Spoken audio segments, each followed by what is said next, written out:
The chandeliers of Ashford House blazed with 1,000 candles, their light reflecting off gilded mirrors and champagne glasses held by the assembled nobility of London, but the brilliance only served to sharpen the shadows gathering in the corners of the grand ballroom, where autumn rain lashed against the tall windows like accusatory fingers. Catherine Ashford stood in the center of that glittering assembly, her spine straight as a birch tree, her hands folded before her with a composure that cost her more than anyone watching could ever know, while her husband, Lord Edmund Ashford, Viscount of considerable fortune and even greater vanity, stood 3 paces away from her, as though proximity to her might contaminate him with whatever inadequacy he was about to proclaim. The whispers had already begun, rippling through the crowd like wind through wheat, for it was unprecedented to summon society to witness a private matter, and everyone present sensed the approach of spectacle, that particular variety of entertainment that the nobility consumed with barely concealed relish when it concerned the misfortunes of others. Edmund's voice, when he spoke, carried to every corner of the room with practiced ease, for he had always possessed an actor's talent for performance. "My lords, my ladies, I have called you here tonight as witnesses to a most regrettable necessity," he began, his handsome face arranged in an expression of noble suffering that Catherine recognized as entirely false, for she had lived with this man for 5 years and knew every shade of his duplicity. "It pains me deeply, but I must declare before you all that my marriage to Lady Catherine must be dissolved. Despite every effort, every consultation with the finest physicians in England, she has proven unable to provide me with an heir. A man of my position cannot allow his lineage to die, his estates to pass to distant cousins, his name to fade into obscurity for want of children. Therefore, I am formally severing our union on the grounds of barrenness." The word hung in the air like a curse, and Catherine felt it strike her chest with physical force, though her expression did not change, for she had known this was coming, not tonight perhaps, not this public humiliation,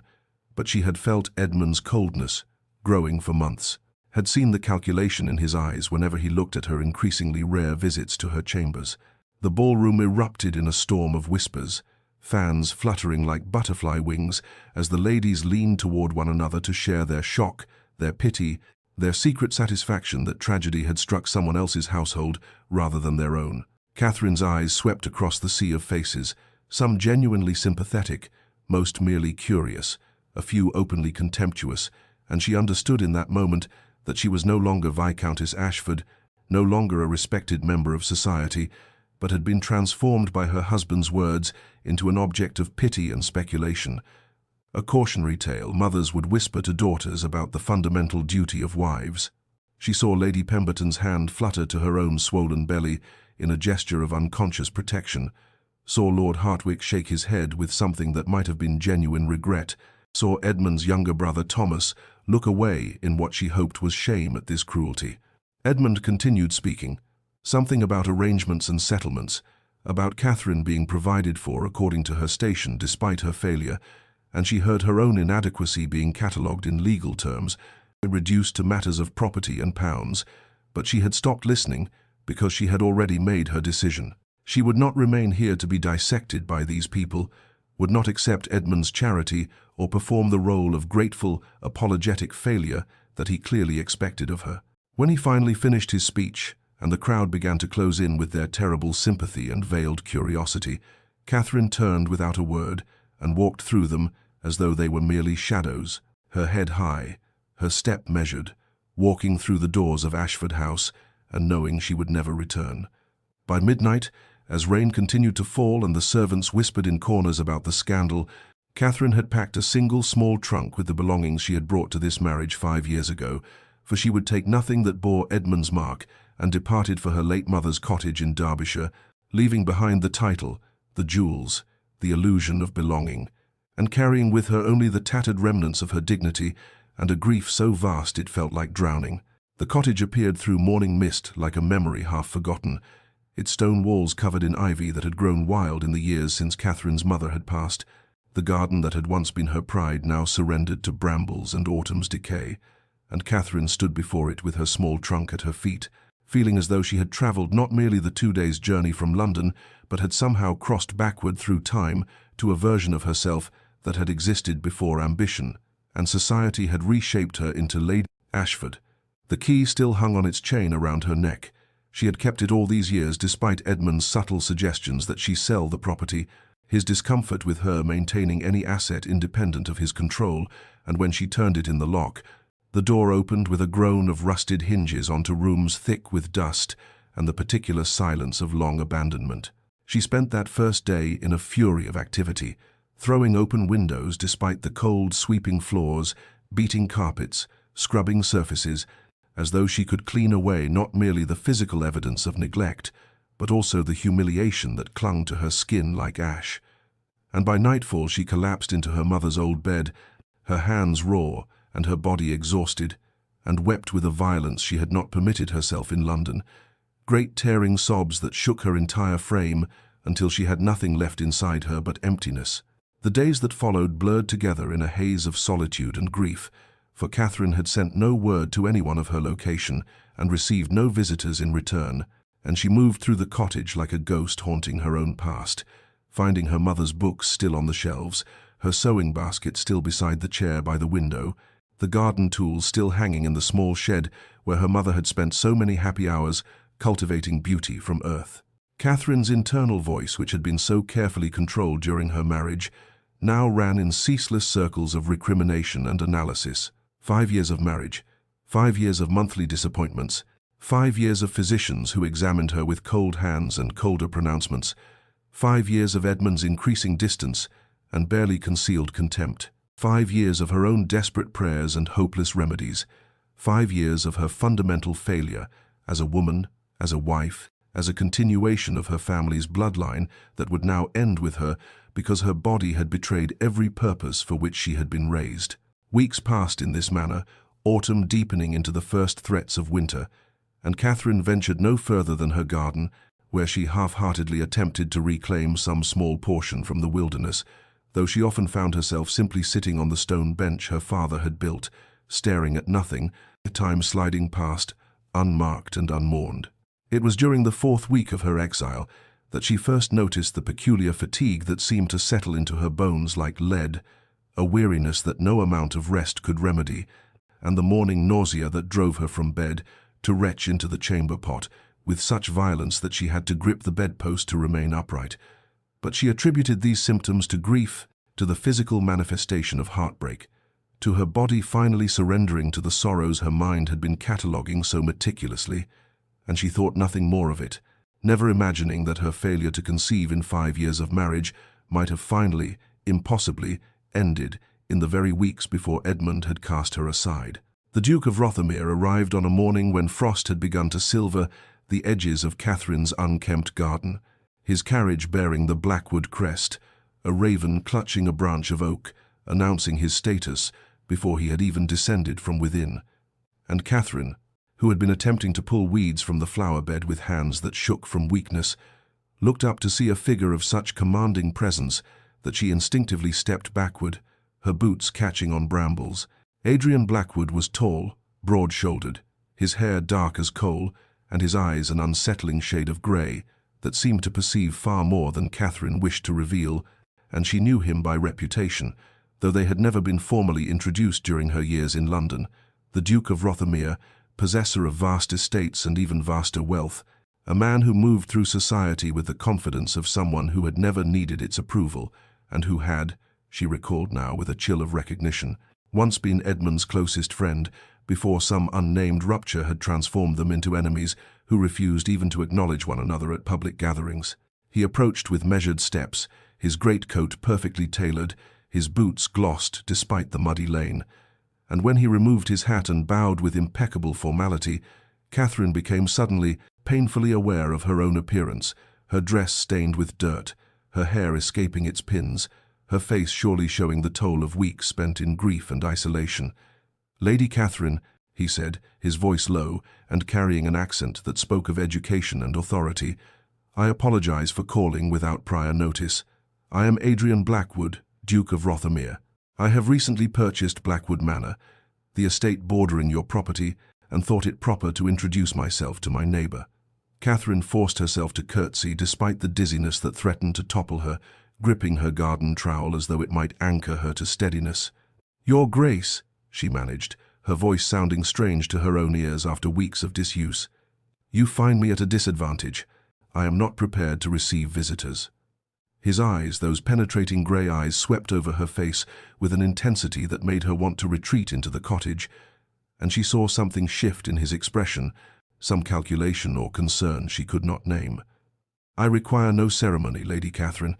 I merely wish to make your acquaintance and to assure you that my presence here will not disturb your peace. I understand you have sought solitude." There was no pity in his tone, no reference to the scandal that must surely have reached even his elevated ears, but Catherine detected something else: knowledge, perhaps, or a careful respect that felt more unsettling than sympathy would have been. She drew herself up, summoning the dignity that had carried her through the ballroom at Ashford House. "That is kind of you, Your Grace. I trust we shall be cordial neighbours, though I am not inclined toward society at present." He studied her for a moment longer, and Catherine had the distinct impression that he was cataloguing details she could not conceal: the pallor of her skin, the shadows beneath her eyes, the way she held herself as though movement required conscious effort, and when he finally nodded and replaced his hat, she felt both relief and a strange disappointment. "Should you require anything, Lady Catherine, you need only send word to the manor. I am at your service." He bowed again and departed, his carriage rolling away down the overgrown lane, but Catherine stood in her garden long after he had disappeared, her heart beating with an unfamiliar rhythm, sensing that something in her carefully maintained isolation had been irrevocably disturbed by those grey eyes and that measured voice, though she could not yet name what had shifted in the air between them. The first delivery arrived 3 days after the Duke's visit, a cart laden with split firewood, neatly stacked and carried to Catherine's woodshed by 2 young men who touched their caps respectfully and departed before she could formulate a protest, and when she discovered the unsigned note tucked beneath the top log, written in a bold masculine hand, it read simply, "Winter approaches. You will need this," and Catherine stood in her doorway with the paper trembling in her fingers, pride warring with the practical acknowledgement that her own meagre supply would never have lasted through the cold months ahead. She composed a polite refusal that very afternoon, sealing it with wax that had belonged to her mother, and sent it via the village boy to Blackwood Manor, but the next morning brought another delivery, a basket of provisions containing flour, butter, preserves, tea of a quality she had not tasted since leaving London, and fresh bread still warm from the ovens, and this time the note read, "No obligation, only neighbourly concern. R." The initials stood stark and uncompromising at the bottom of the page, and Catherine felt something crack in the armour she had constructed around her grief, something dangerous and unwelcome that felt perilously close to gratitude. For a week she wavered between accepting and refusing, her practical needs growing more urgent as November's chill deepened, and her inexplicable fatigue made even simple tasks feel monumental. And when a third delivery arrived, this time a wooden crate containing books, their leather bindings rich and their titles ranging from poetry to philosophy to novels she had longed to read, but Edmund had deemed unsuitable for a woman of her position. Catherine finally understood that the Duke would not be dissuaded by her protests, that his kindness, whatever motivated it, would continue regardless of her response. She found herself examining each volume with hands that shook slightly, running her fingers over gilt lettering, opening pages to find marginalia in that same bold script, and in the margins of a volume of Wordsworth someone, the Duke himself, she realized had written observations that revealed a mind of considerable depth and unexpected sensitivity, and she caught herself wondering what manner of man would notice a neighbour's isolation and respond not with pity but with provisions and poetry. The curiosity that bloomed in her chest felt like betrayal somehow, as though by wondering about Adrian Blackwood she was abandoning the grief that had become her constant companion. But she could not deny that something had shifted in the cottage's oppressive silence. She found herself anticipating the sound of cartwheels on the lane, found herself composing conversations in her mind during the long evenings, found herself actually opening the books and reading by candlelight instead of simply staring into the fire until sleep claimed her, and when she finally penned a brief note of acknowledgement and thanks, keeping her words carefully formal, she discovered that the walls she had built around her sorrow had developed their first significant crack, and through that crack came not yet hope, but something smaller and more tentative, the possibility that isolation might not be the only path available to her broken heart. The morning came when Catherine's carefully maintained composure finally shattered, quite literally, as she bent to retrieve the watering can from beside the garden gate and felt the world tilt sideways, the sky and earth exchanging places in a dizzying rotation that sent her crumpling onto the frost-hardened ground, her temples striking the stone border with a crack that echoed through the silent morning, and she lay there conscious but unable to move, her vision swimming with dark spots, her body refusing to obey her desperate commands to rise before anyone might see her in such weakness. But fate, it seemed, and had other designs. For Adrian Blackwood happened to be riding past on the lane at that precise moment, drawn by some impulse he would later claim he could not name, and he saw her fall, saw the stillness that followed, and was off his horse and through her gate before rational thought could intervene, his hands gentle but urgent as he lifted her from the cold earth, carrying her into the cottage with a strength that made her feel weightless, despite her protests, which emerged as barely coherent whispers. He laid her on the worn settee near the fireplace, his face carved from concern,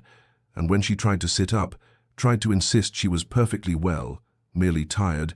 he fixed her with a look that permitted no argument and dispatched his groom to fetch Dr. Hartley from the village, with instructions that brooked no delay, and Catherine found herself trapped in her own parlour, with the Duke of Rothermere kneeling beside her, pressing a cool cloth to the bruise forming at her temple, his grey eyes searching her face with an intensity that made her want to weep for reasons she could not entirely articulate. Dr. Hartley arrived within the hour, his familiar weathered face creased with worry, and he shooed Adrian from the room with a firmness that surprised Catherine. She had not imagined anyone could command a duke, and conducted his examination with practiced efficiency, asking questions that seemed innocuous at first, but grew increasingly pointed. And when he finally sat back and regarded her with an expression mixing wonder and concern, Catherine felt her heart begin to race with a premonition she could not yet name. "Lady Catherine," he said gently, taking her hand in his age-spotted ones, "when did you last have your monthly courses?" The question struck her like a physical blow, for she realized with dawning horror that she could not remember, that the chaos of the divorce and her subsequent grief had driven such considerations from her mind entirely, and as Dr. Hartley continued his gentle interrogation, the fatigue, the morning nausea, the dizziness pieces began falling into place with the inevitability of a puzzle completing itself, and when he finally spoke the words, "You are with child, my dear, approximately 3 months along, I should estimate," Catherine's world fractured completely, her mind flying back to that single night 6 weeks before the divorce, when Edmund had returned from London unexpectedly and had come to her chambers for the first time in months, driven by wine and some impulse she had not questioned, too grateful for even that hollow intimacy to wonder at its motivation. And now she understood with a clarity that felt like drowning that she carried Edmund's child, that the barrenness for which he had divorced her had been a cruel fiction, that her body had finally, impossibly, achieved what 5 years of desperate hoping had failed to accomplish. But the timing was catastrophic, the circumstances impossible, and as Dr. Hartley patted her hand and murmured reassurances about her health and the child's apparent vigor, Catherine felt not joy but terror, a suffocating recognition that this revelation would destroy whatever fragile peace she had begun to construct in her exile. And when Adrian was permitted to return to the parlour, when his eyes met hers across the small room, she saw that he knew something profound had shifted. Though Dr. Hartley had spoken to him only of exhaustion and the need for rest, and in that moment, Catherine understood that the life she had imagined, solitary, hidden, safe in its very obscurity, had become utterly impossible, for the child growing within her would demand choices she was not prepared to make, would force her back into a world she had fled, would require a courage she was not certain she possessed. The days following Dr. Hartley's revelation stretched before Catherine like an endless corridor of impossible choices, each one leading to a different chamber of potential ruin, and she found herself pacing the cottage's small rooms at all hours, her hand pressed unconsciously to her still flat abdomen, her mind churning through scenarios that all seemed to end in disgrace. If she told Edmund, he might claim the child, and she would be bound once more to a man who had publicly declared her worthless, or worse, he might reject the claim entirely. Call her a liar, or worse still, suggest the child belonged to another man, for why else would a supposedly barren woman suddenly conceive mere weeks before their separation? If she remained silent, she would bear a child alone, without name or protection, condemning an innocent life to bastardy and shame. And yet the thought of facing Edmund again, of seeing triumph or calculation or cold assessment in those pale eyes, made her physically ill in ways that had nothing to do with her condition. She had not eaten properly in 3 days when Adrian came to call again, arriving in the late afternoon when autumn light slanted gold and melancholy through the cottage windows, and she received him with a composure that felt brittle as spun glass, offering tea with hands that trembled only slightly. But his grey eyes, those penetrating, unsettling eyes, saw through her performance immediately, and she watched him catalogue her pallor, the shadows beneath her eyes, the way she held herself as though afraid she might shatter. "You have not been resting, as Dr. Hartley advised," he said quietly, and it was not a question, and Catherine felt something in her chest constrict at the gentle censure in his tone, at the concern that seemed entirely genuine, and therefore somehow more difficult to bear than pity would have been. She deflected with practiced skill, speaking of household matters and the weather, thanking him again for his continued generosity while maintaining the careful distance propriety demanded,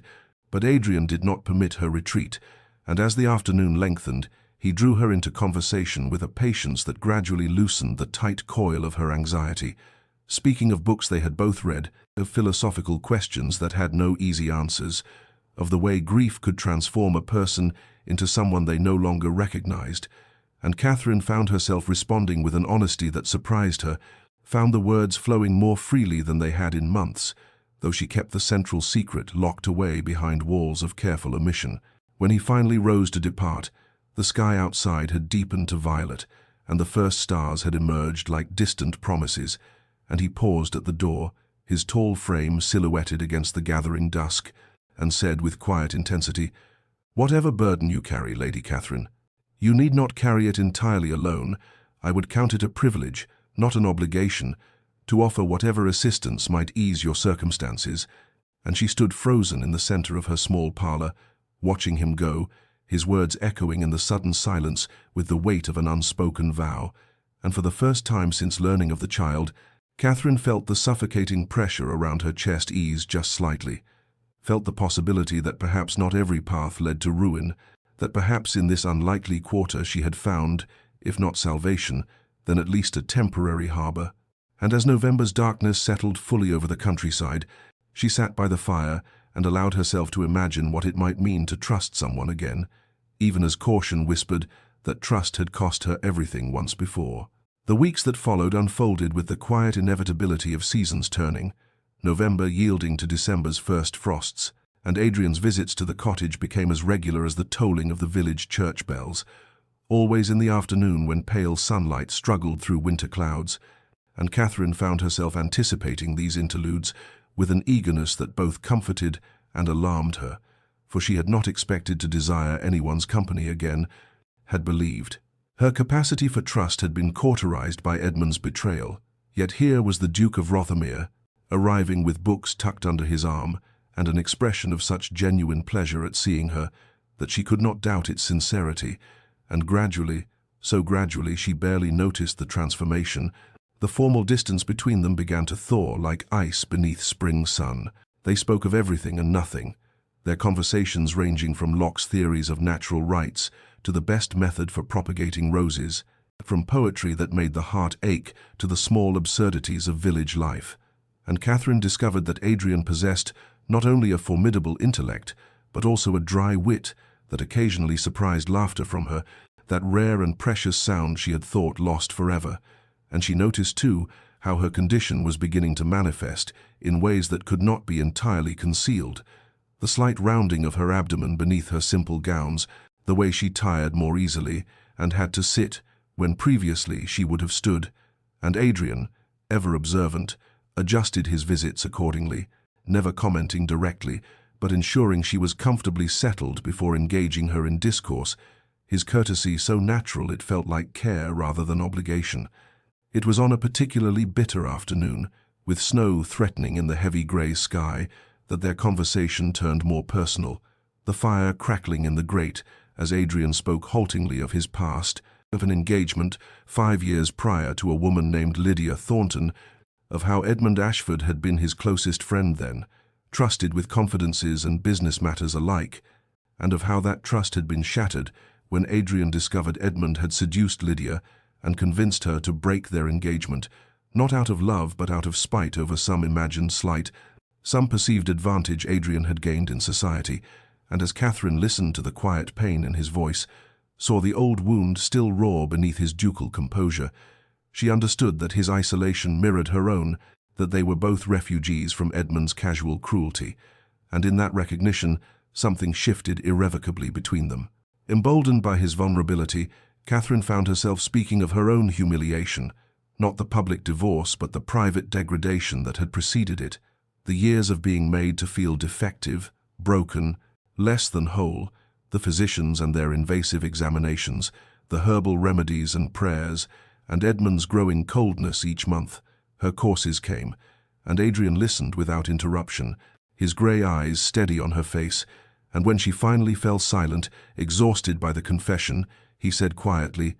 "You were never the one who was broken. Catherine, may I call you Catherine?" And she nodded, unable to speak past the tightness in her throat, and he continued, "Edmund is a man who destroys what he cannot possess completely, who mistakes cruelty for strength. You survived him, and that takes a courage he will never comprehend." And in that moment, as snow began to fall at last outside the cottage windows, Catherine felt the weight she had carried for so long ease just slightly, felt the possibility that perhaps she was not ruined after all, merely wounded, and wounds, given time and care, could heal. The news arrived on a grey morning in mid-December, delivered by Mrs. Kemple, who had heard it from the butcher's boy who had it from a London servant, and Catherine stood in her cottage kitchen with the letter trembling in her hands. Not a letter addressed to her, but a clipping from the Times that someone had thought to send anonymously, perhaps out of malice or perhaps misguided kindness, and there in stark black ink was the announcement: Lord Edmund Ashford's engagement to Miss Arabella Worthington, daughter of the shipping magnate Thomas Worthington, a girl of 19 with a dowry rumoured to exceed £30,000, and Catherine felt the words strike her like physical blows, even as her rational mind told her this changed nothing. That Edmund had made his choice months ago when he cast her aside, yet the reality of seeing it formalized, of knowing he had moved forward so decisively while she remained suspended in this limbo of secrets and impossible decisions, brought a surge of emotions so complex she could scarcely name them all. There was relief, certainly, that he had found what he sought and might therefore leave her in peace, but beneath it ran currents of anger at the injustice that he should be celebrated for this new match while she had been reviled for her supposed failure, that society should welcome his fresh start while condemning her for the very barrenness he had falsely attributed to her, and deeper still, in places she was ashamed to acknowledge, there flickered something that might have been grief, not for Edmund himself but for the girl she had been when she married him, for the innocent hopes that had been slowly murdered over 5 years of cold assessment and medical humiliation, and she found herself sitting at the worn kitchen table with tears streaming down her face, one hand pressed to her abdomen, where the child grew steadily larger. This impossible child that proved Edmund's accusations had been lies, and she realized with sudden crystalline clarity that she could not delay her decision any longer, that the child would not wait for her courage to catch up with her circumstances. Adrian arrived that afternoon as had become his custom, but Catherine heard his approach with something approaching panic, for she was not composed, had not repaired the damage of her morning's weeping, and when she opened the door to him, she saw his expression shift immediately from pleasure to concern, saw those penetrating grey eyes take in her reddened eyes and the trembling of her hands, and he stepped inside without waiting for invitation, closing the door against the bitter wind, and said with quiet intensity, "What has happened?" And Catherine found that she could not dissemble, could not maintain the careful facade she had constructed over weeks of his visits, and the words spilled from her like water from a broken dam. "Edmund is engaged. He has found his heiress and will marry in the spring. And I am carrying his child. Your Grace, I have been carrying it since before the divorce, though I did not know. And now I must decide what to do because this child deserves better than a mother in disgrace and a father who abandoned us both. But every choice leads to ruin, and I do not know," and her voice broke entirely, and she stood trembling in the center of her small parlor, having spoken the secret that had tormented her for weeks. And Adrian stood utterly still for a long moment, his face unreadable, and Catherine felt terror grip her heart at what she might see there, disgust, perhaps, or calculation, or worse, pity. But when he finally moved, it was to guide her gently to a chair, to kneel beside it so their eyes were level, and he said with a quietness that somehow conveyed absolute certainty, "Then we must ensure the child has everything it deserves: protection, name, honor, and a mother who need never feel shame again." And Catherine stared at him through her tears, not understanding,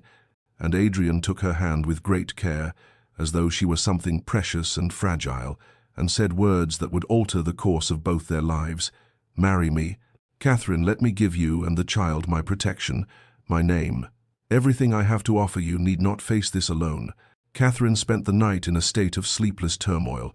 Adrian's proposal echoing through her mind with the persistence of a church bell that would not cease its tolling, and she rose with the winter dawn to find him already at her door, his carriage waiting in the lane, and she knew without asking that he had come for her answer, that he would not leave this in abeyance any longer, and she invited him inside with hands that trembled slightly as she prepared tea neither of them would drink. The silence between them, charged with an intensity that made the small cottage parlor feel impossibly intimate. He waited until she was seated, demonstrating that patience she had come to recognize as fundamental to his character, and then he said quietly, "I understand you have questions. Catherine, ask them, and I will answer with complete honesty,"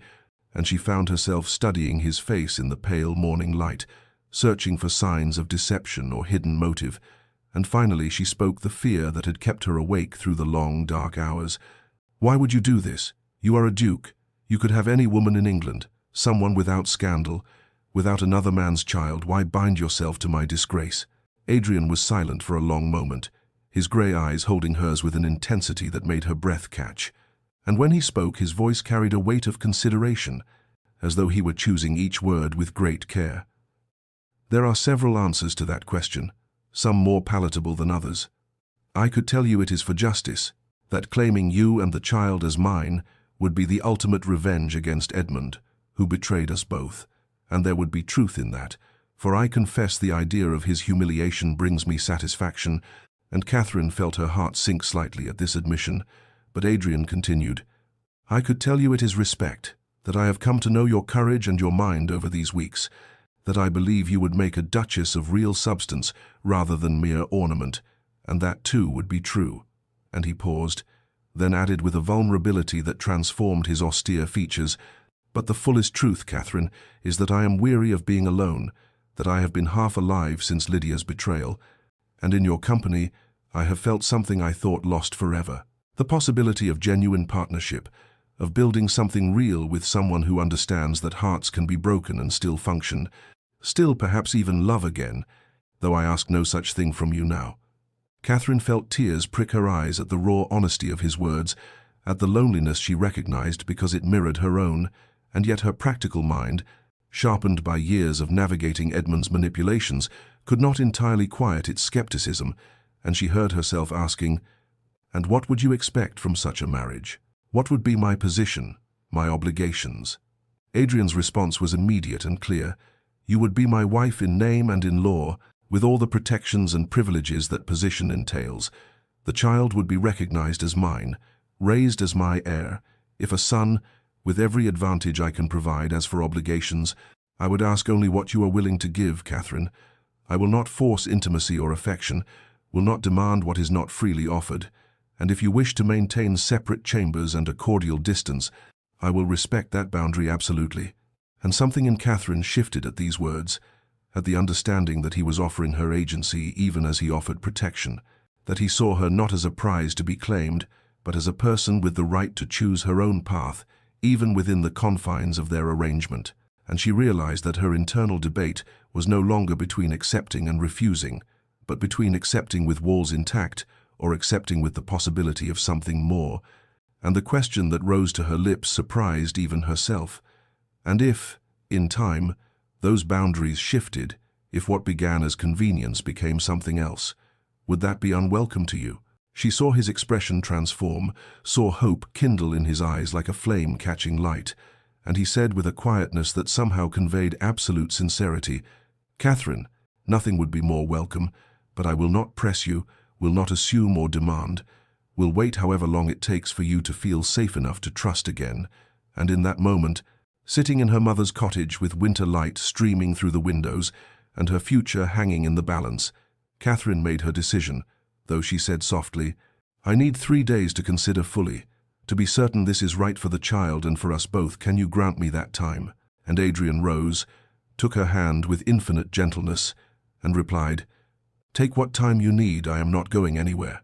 Tome. The 3 days Catherine had requested stretched before her like an eternity, and yet passed with frightening swiftness, and she found herself observing Adrian with new eyes during his visits, watching not merely what he said but what he did, how he moved through the world when he thought himself unobserved. And on the second day she watched from her cottage window as he stopped to help Mrs. Kemple with her broken cartwheel, kneeling in the muddy lane without regard for his fine coat, his hands working alongside the blacksmith's apprentice with easy competence, and she saw how he spoke to the boy with respect rather than condescension, how he pressed coins into the widow's hand despite her protests, and something in Catherine's chest loosened at the evidence of genuine kindness rather than performed nobility.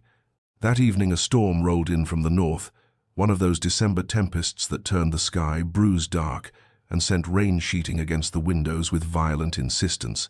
And Adrian had been taking his leave when the first drops began to fall, but within minutes the deluge was such that Catherine could not in conscience send him back to his estate, and she found herself offering him shelter with a mixture of propriety and something deeper, something that whispered this was a test of sorts, a chance to see what lay beneath the careful courtesy they had maintained, and he accepted with visible relief, and they found themselves in the strange intimacy of an unplanned evening, the storm raging outside while the fire burned low in the cottage hearth. They talked through the long hours as the wind howled and the rain drummed its relentless rhythm on the roof, talked in ways they had not permitted themselves before, and Adrian spoke of his childhood, of a father whose expectations had been crushing, and a mother who had died too young, and of the loneliness of inheriting a dukedom at 23 and learning that his title made him simultaneously the most sought-after and most isolated man in any room. And Catherine found herself sharing things she had never spoken aloud, the small humiliations of her marriage to Edmund, the way he had looked through her rather than at her, the doctors who had examined her like livestock and pronounced her deficient, and she saw in Adrian's eyes not pity but recognition, the understanding of one wounded soul acknowledging another, and sometime past midnight as the storm reached its crescendo, Catherine realized that what she felt was not gratitude or even respect, but something far more dangerous, something that felt like the first tentative shoots of genuine affection, and she understood with sudden clarity that she could build a life with this man, that the marriage he offered need not be merely transaction, but could become something real if they were both brave enough to let it. When dawn broke pale and watery over the sodden landscape, Catherine made tea in silence while Adrian stood at the window watching the retreating clouds, and she came to stand beside him, their shoulders nearly touching, and said quietly but with absolute certainty, "I have my answer, Your Grace, if your offer stands. I accept it. But I must tell you my conditions," and he turned to her with such transparent hope that her heart ached, and she continued,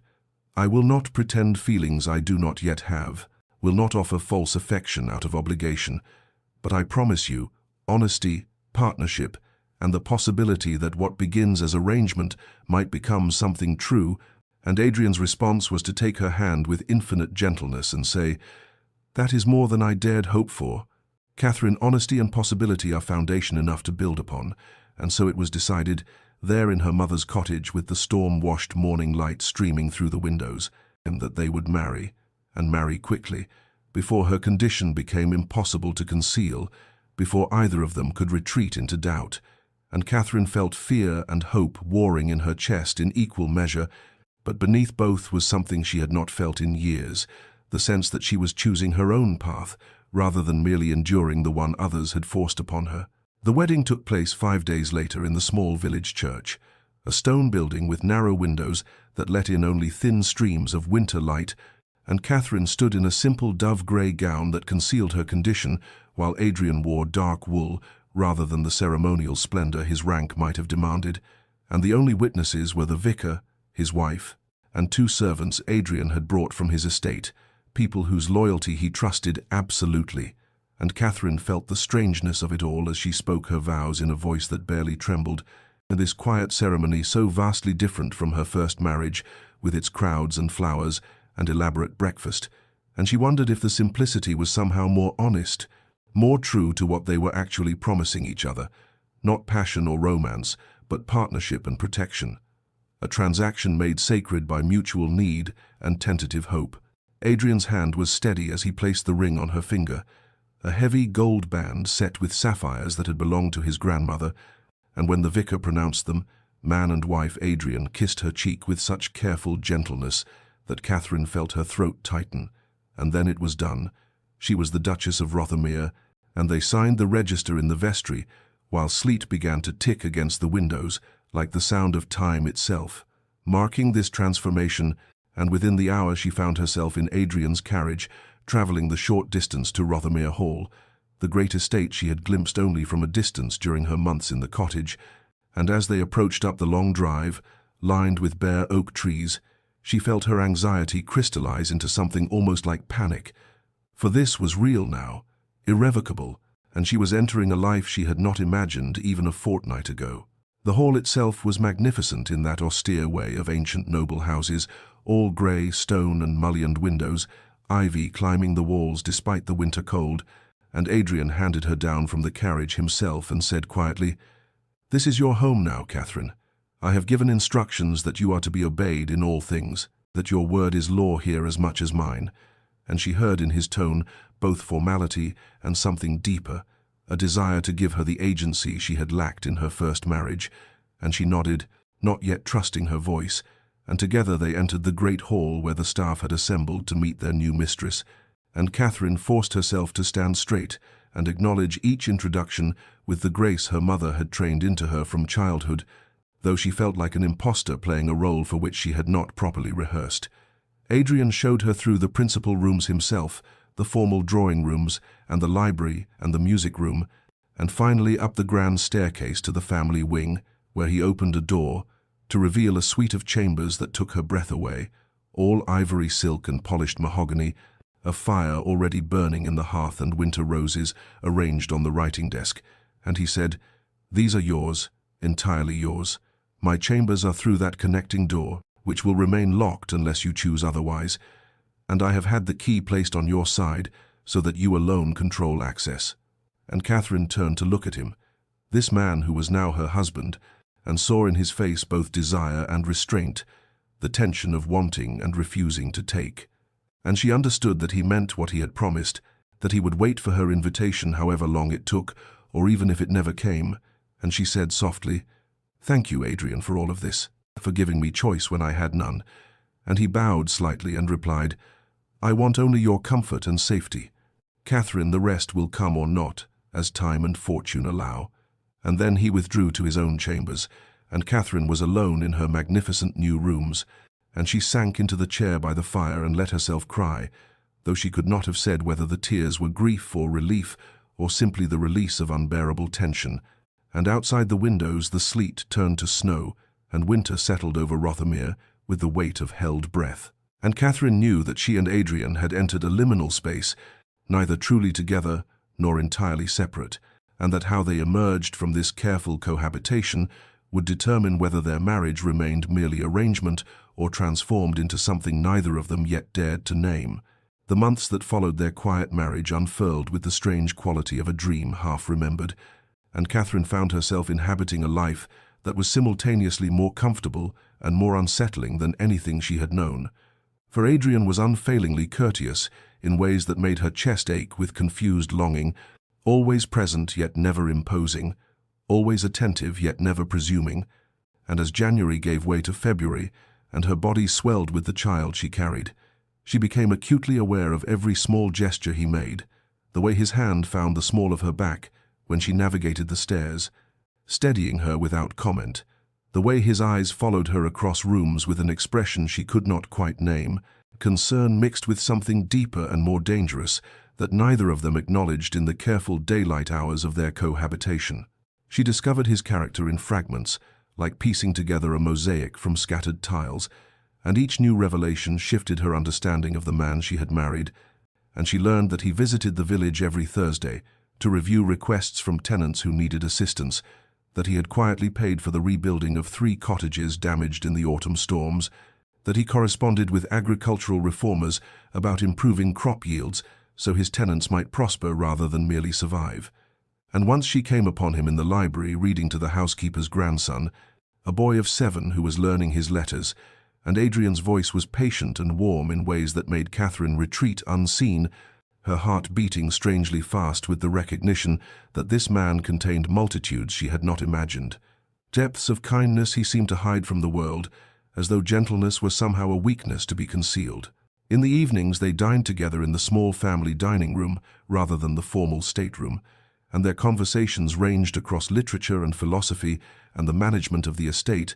and Catherine found herself looking forward to these hours with an anticipation that frightened her, for she understood that what she felt was shifting dangerously from gratitude and respect towards something that felt perilously like genuine affection, and she would catch herself watching the firelight play across his features and wondering what it would be like if their arrangement were real in all ways, rather than this careful performance of matrimony without its intimacy, and the thought would send heat to her cheeks and she would look away,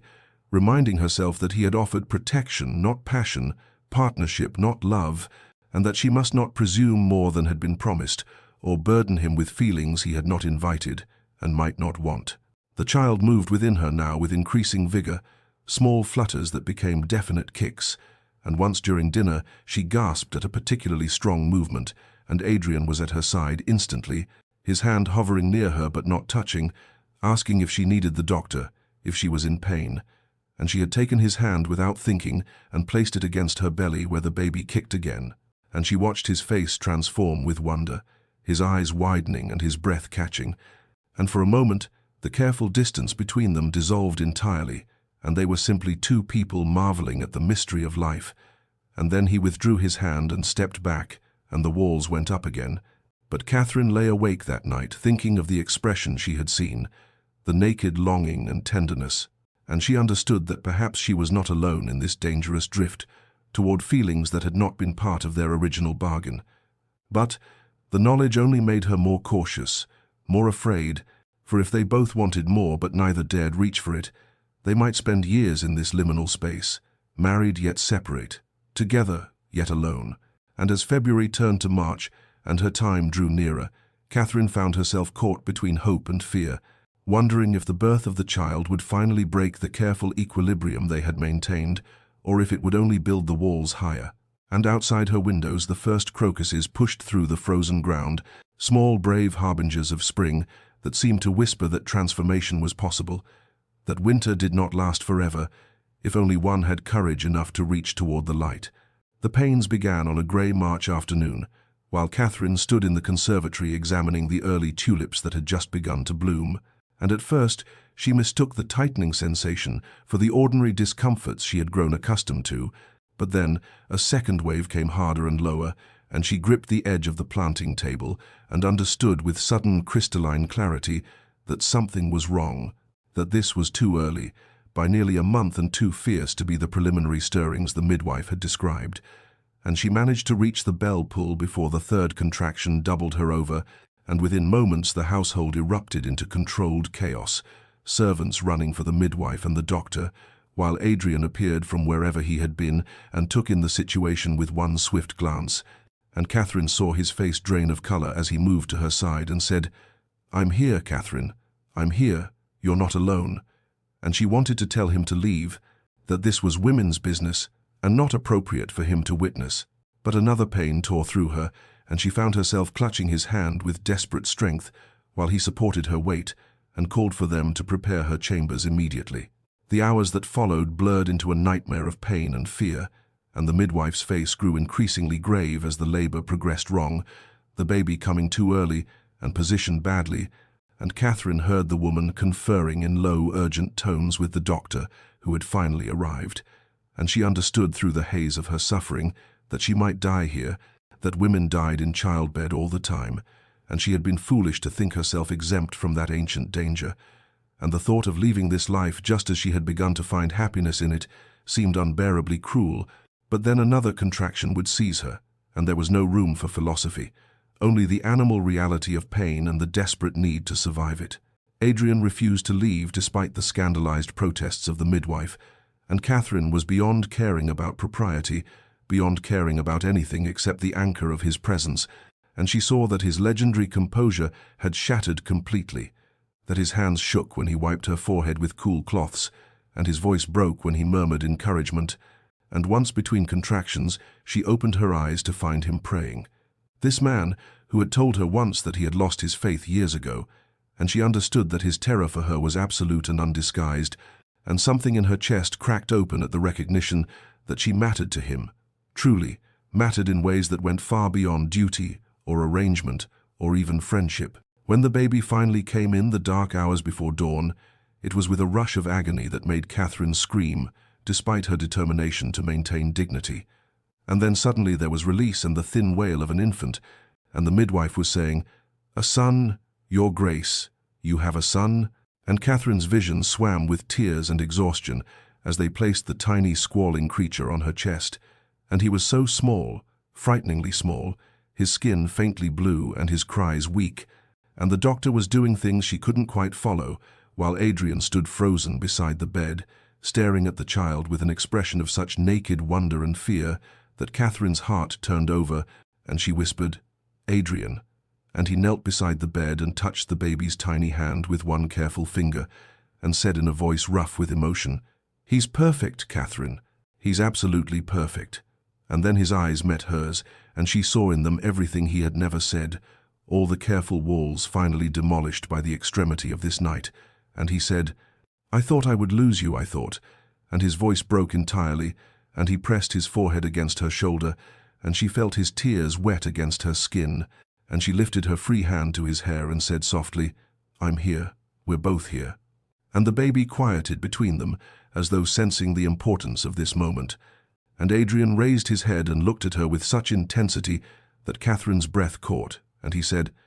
"I have loved you since I first saw you, years ago, at another ball where you danced with Edmund and smiled at something," he said, "and I thought I had never seen anyone so beautiful, so full of grace, and I have loved you through every moment since, through your marriage and your suffering and your exile, and I married you not from duty or revenge, but because I could not bear to see you struggle alone, when I had the power to protect you,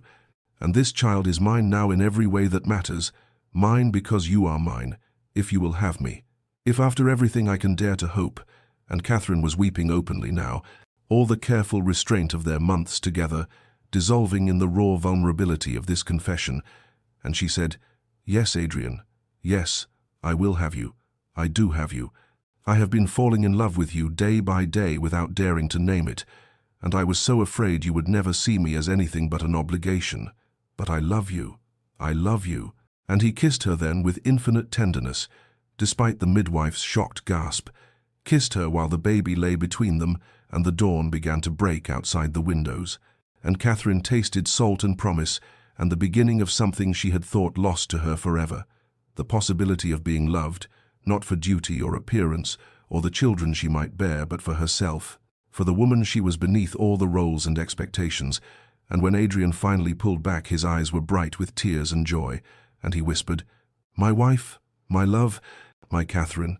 and she knew that whatever came next, they would face it together,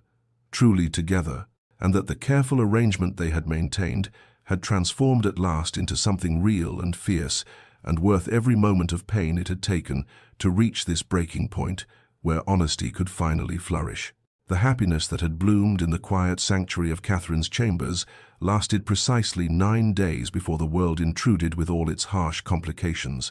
for word had spread through the intricate network of servants and village gossip that the Duchess of Rothermere had been delivered of a son, and the news travelled with the swift inevitability of fire across dry grass until it reached London, and the ears of Lord Edmund Ashford, who had been enjoying the renewed attention that came with his engagement to Miss Arabella Hartfield, a banker's daughter whose fortune would restore his failing estates, and Catherine was in the nursery with the baby when she heard the commotion downstairs,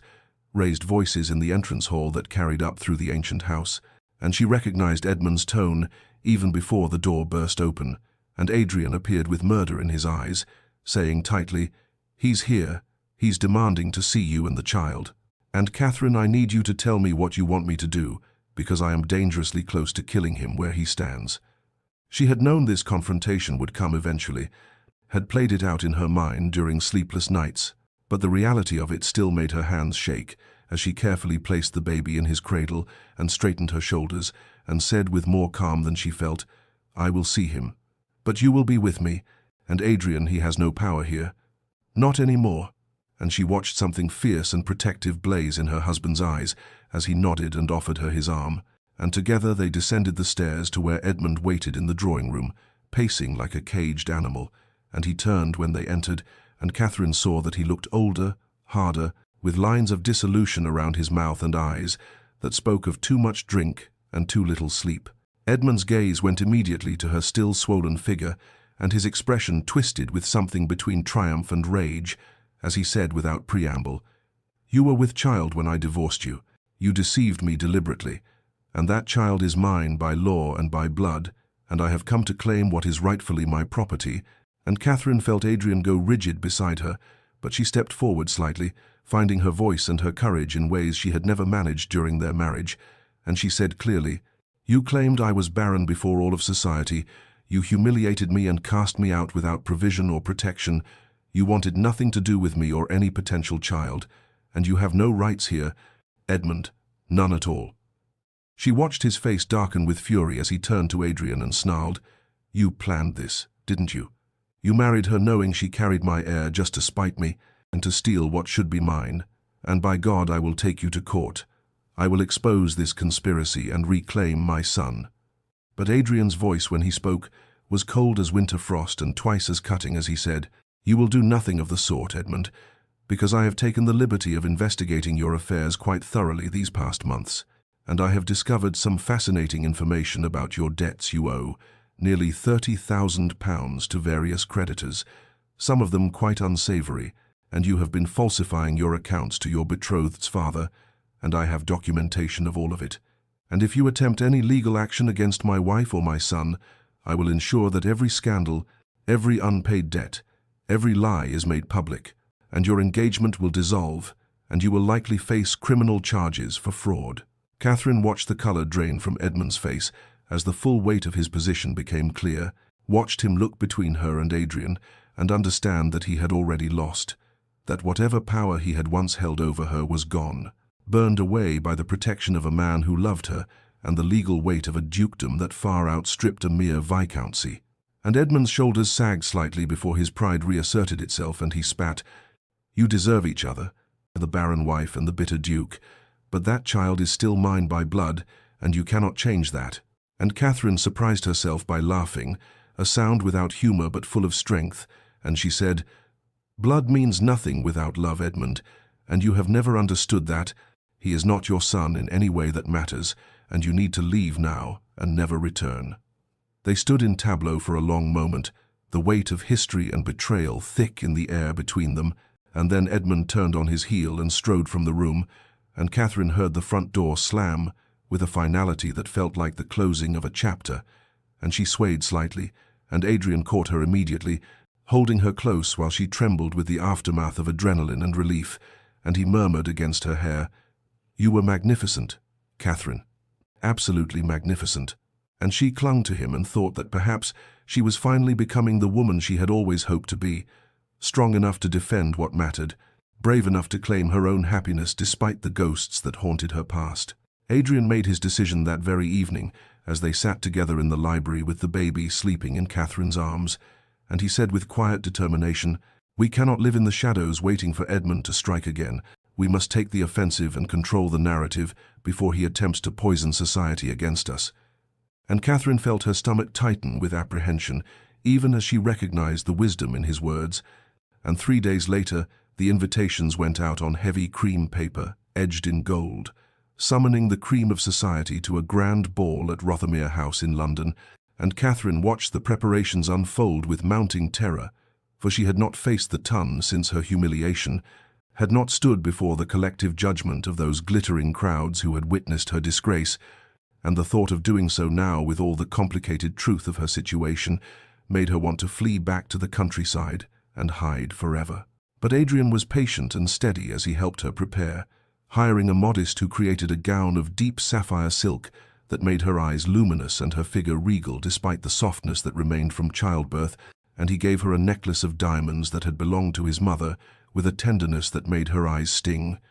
And the night of the ball arrived with the inevitability of tide, and Catherine stood at the top of the grand staircase in Rothermere House, looking down at the assembled guests who had come out of curiosity or loyalty, or the simple inability to refuse a ducal invitation, and she saw familiar faces from her past life, women who had once called her friend, and men who had danced with her, and she saw the speculation in their eyes and the whispers behind fans, and Adrian took her hand and squeezed it gently and whispered, "You are the Duchess of Rothermere. You are my wife, and you have nothing to be ashamed of." And together they descended into the glittering chaos of the ballroom, where chandeliers blazed and music swelled, and the air hummed with barely suppressed gossip. Catherine moved through the evening in a state of heightened awareness, making conversation with matrons who regarded her with everything from sympathy to suspicion, dancing with Adrian in a waltz that felt like a public declaration, and she knew that everyone was waiting for something, some revelation or scandal, and she saw Edmund arrive halfway through the evening, his face hard and his betrothed notably absent, and he positioned himself near the refreshments, watching them with barely concealed malice, and Catherine felt the weight of history pressing down on her until Adrian touched her elbow and guided her to the center of the room where the orchestra had paused, and he raised his hand for silence, and the crowd quieted with the swift obedience accorded to power and rank, and Adrian's voice rang clear and authoritative as he said, "My lords and ladies, I have invited you here tonight to share my profound joy and to make an announcement that concerns the future of the Rothermere line." Catherine's heart hammered against her ribs as Adrian continued, and his hand firm at the small of her back. "The Duchess of Rothermere has blessed me with an heir, a son born healthy and strong, and I claim him publicly and proudly as my own, as the future Duke of Rothermere, and I will stand against any man who questions his legitimacy or his place in this family." And the ballroom erupted in a chaos of gasps and frantic whispers, and Catherine saw Edmund's face contort with rage and humiliation, and she saw others calculating timing and propriety, but she also saw the Dowager Marchioness of Westbrook, a woman whose opinion carried the weight of decades, step forward and say clearly, "I congratulate you both, your graces, and the child is blessed to have such devoted parents," and her endorsement was like a dam breaking, and other voices rose in agreement, and Adrian turned to Catherine and kissed her hand with deliberate ceremony, and she understood that he had just rewritten their narrative in front of everyone who mattered, had claimed her and her son with a finality that transcended biology or scandal, and when she dared to look at Edmund across the room, she saw that he had gone pale and still, and she knew with absolute certainty that his power to hurt her was finally, irrevocably broken, crushed beneath the weight of Adrian's ducal authority and the public declaration that made James untouchable, and she felt something like wings unfurling in her chest, the first true breath of freedom she had taken in longer than she could remember. The morning after the ball dawned cold and bright, and Catherine woke with the peculiar sensation of having crossed an invisible threshold from which there could be no return, and by noon the calling cards had begun to arrive in such numbers that Adrian's butler looked positively overwhelmed as he presented them on a silver salver, and Catherine sat in the drawing-room with her heart in her throat as she sorted through the names, seeing some she had expected and others that surprised her with their presence or their pointed absence, and Adrian appeared at her side with tea and said quietly, "You need not receive anyone you do not wish to see, Catherine. You are the Duchess of Rothermere, and that gives you the privilege of choice." But she shook her head and straightened her spine and said, "No, I must face this. I must show them that I am not ashamed." And so the afternoon unfolded in a series of visits that felt like small trials, each one testing her composure and her resolve in different ways. The Dowager Marchioness of Westbrook came first, her aged face kind and her words carefully chosen as she said, "I have known too many women destroyed by the cruelty of men who blamed them for circumstances beyond their control, and I see in you, a strength that deserves support rather than censure. And her endorsement carried weight that rippled through the subsequent visits, and Lady Pemberton arrived with thinly veiled curiosity and departed with grudging respect after Catherine answered her probing questions with steady dignity. And Mrs. Hartwell, who had once been Catherine's closest friend before the divorce, came with tears in her eyes and apologies on her lips, saying,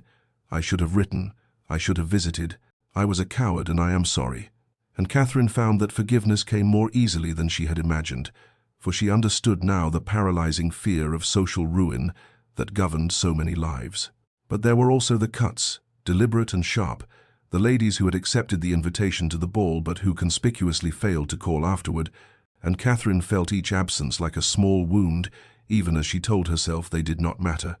And there was Lady Ashford, Edmund's mother, who arrived unannounced and sat rigid in the drawing-room, and said with barely controlled venom, "You have destroyed my son's reputation and stolen his heir,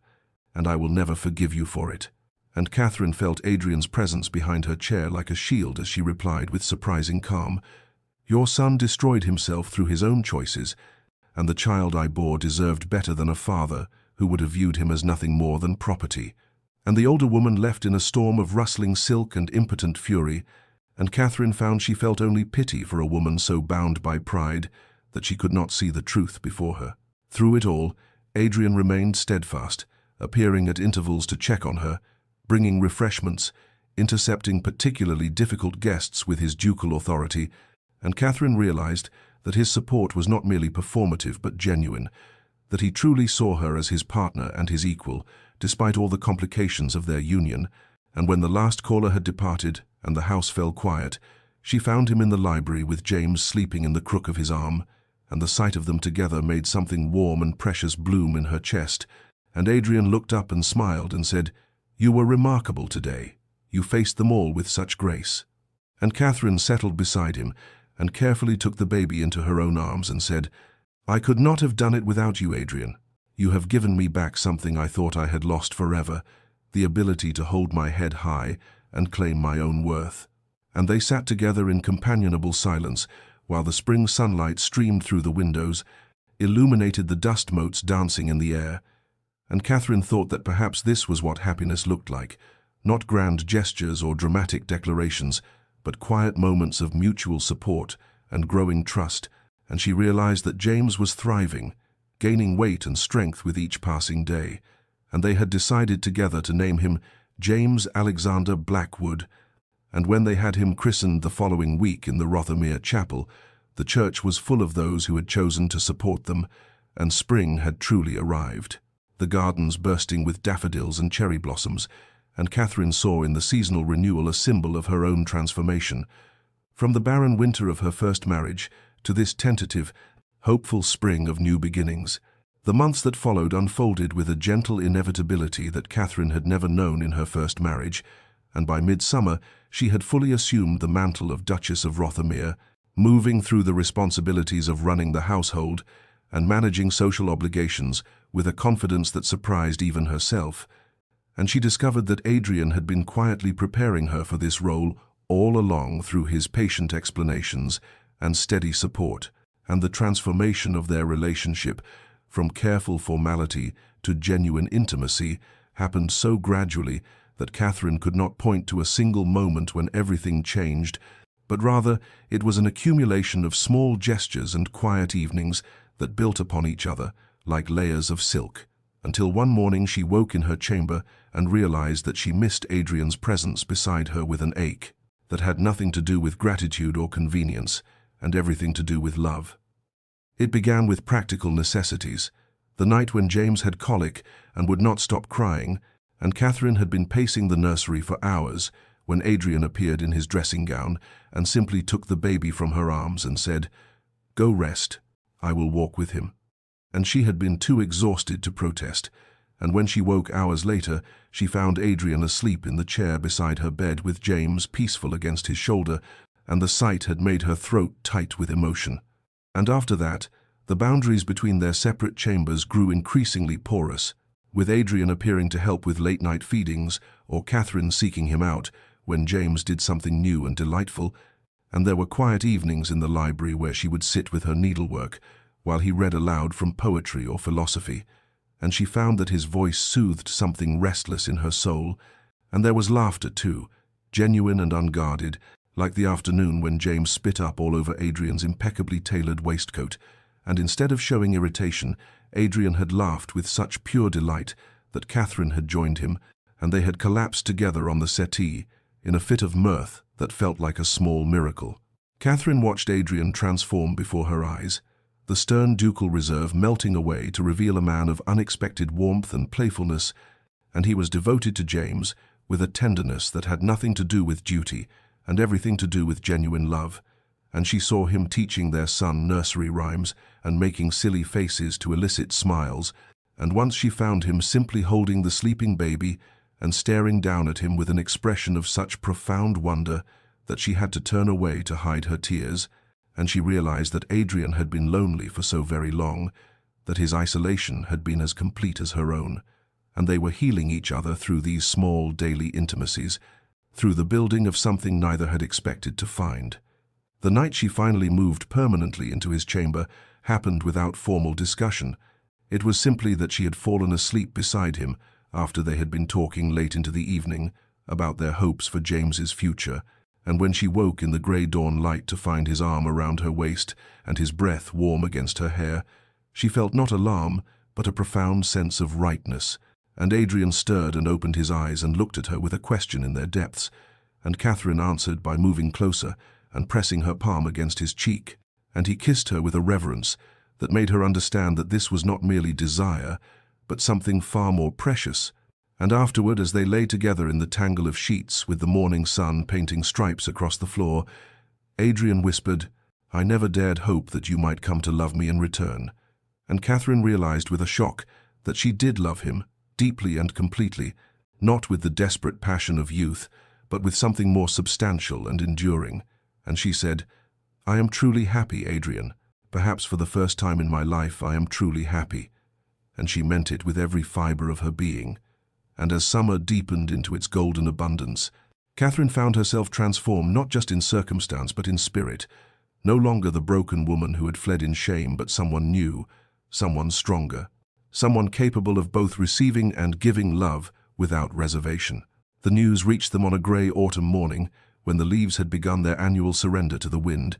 and Adrian's solicitor arrived with reports that Edmund's engagement to the young heiress had dissolved amid whispers of financial impropriety and questions about his character that had apparently proven too much for the bride's prudent father. And Catherine felt a complex knot of emotions as she heard the details,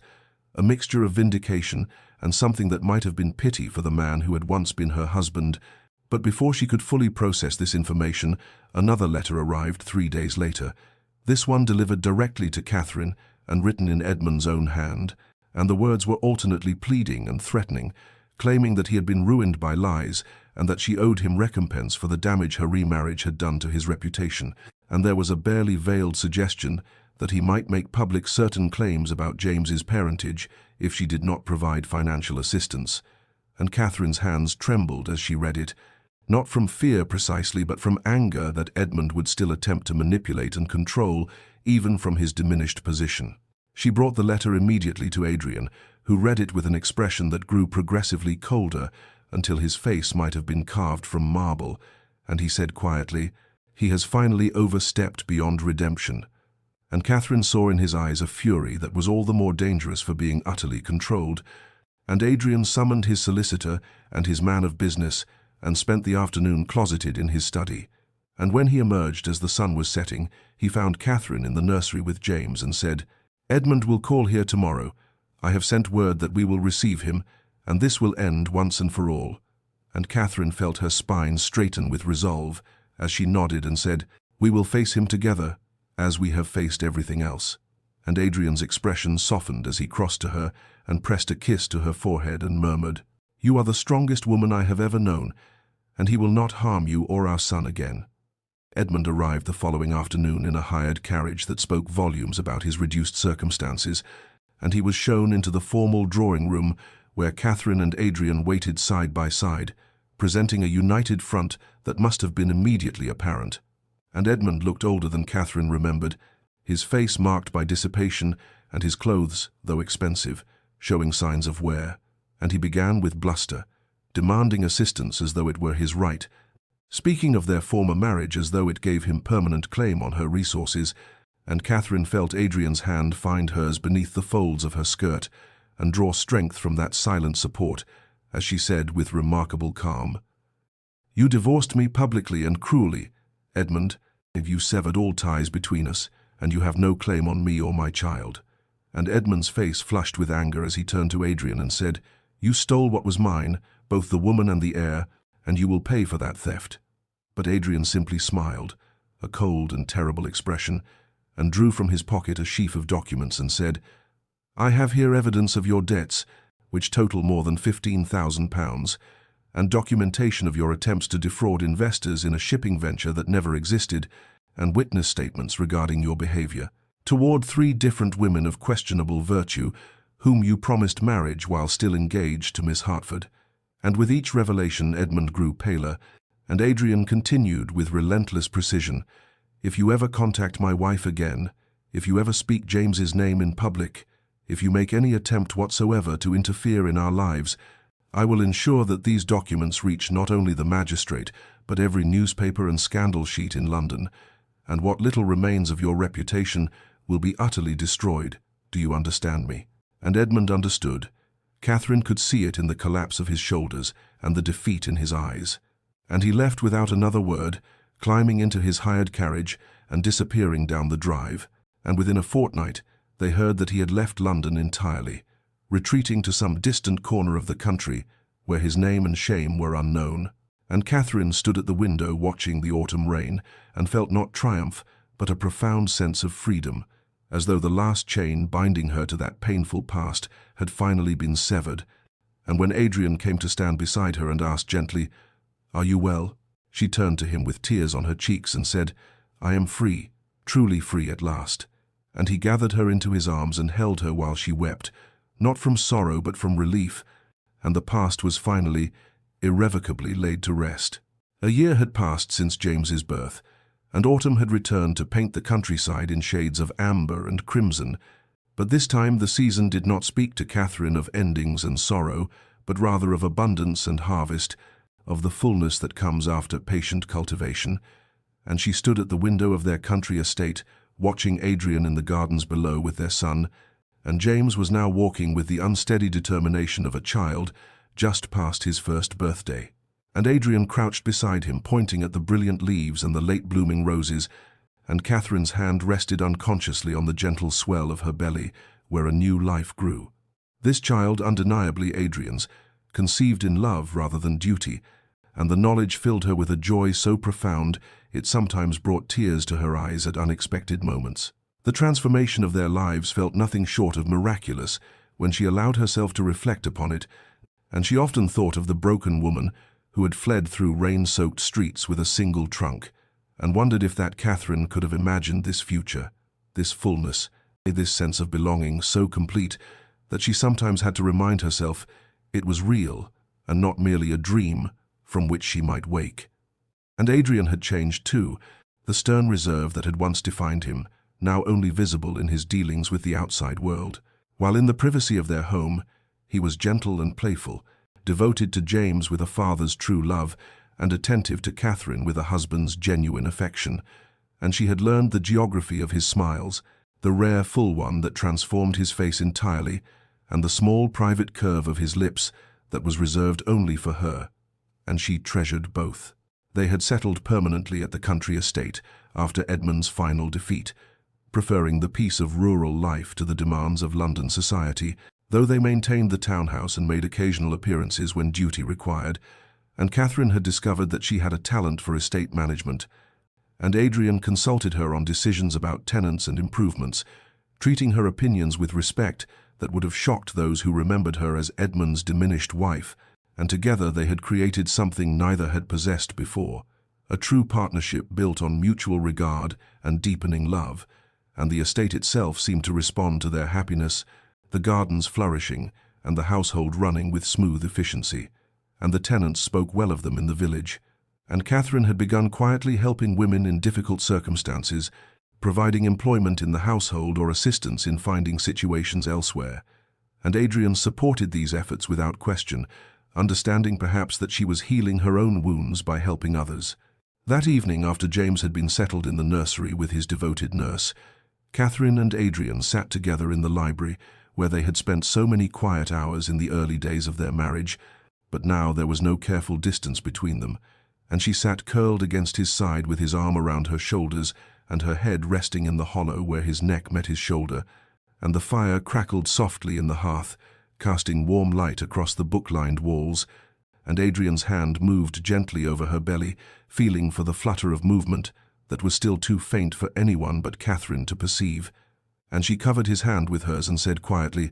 "I never thought I could be this happy. I never dared imagine that life could hold such contentment." And Adrian turned to press a kiss to her temple and murmured, "You have given me everything I never knew I needed. A family, a home that is more than just a house, a reason to wake each morning with gratitude rather than duty." And Catherine lifted her face to his and said with the same wonder she had felt a year ago, but now without fear or hesitation, "I love you, Adrian, so completely that sometimes I cannot comprehend how I lived before without knowing what this felt like." And he kissed her then with infinite tenderness, and later as they climbed the stairs to their shared chamber with their fingers intertwined, Catherine thought that autumn had indeed returned, but it brought with it not the chill of loss but the warmth of harvest, not the memory of shame but the promise of continued abundance, and she had been transformed from a woman society had discarded as broken into someone whole and beloved, and the miracle of it would never cease to fill her with quiet amazement.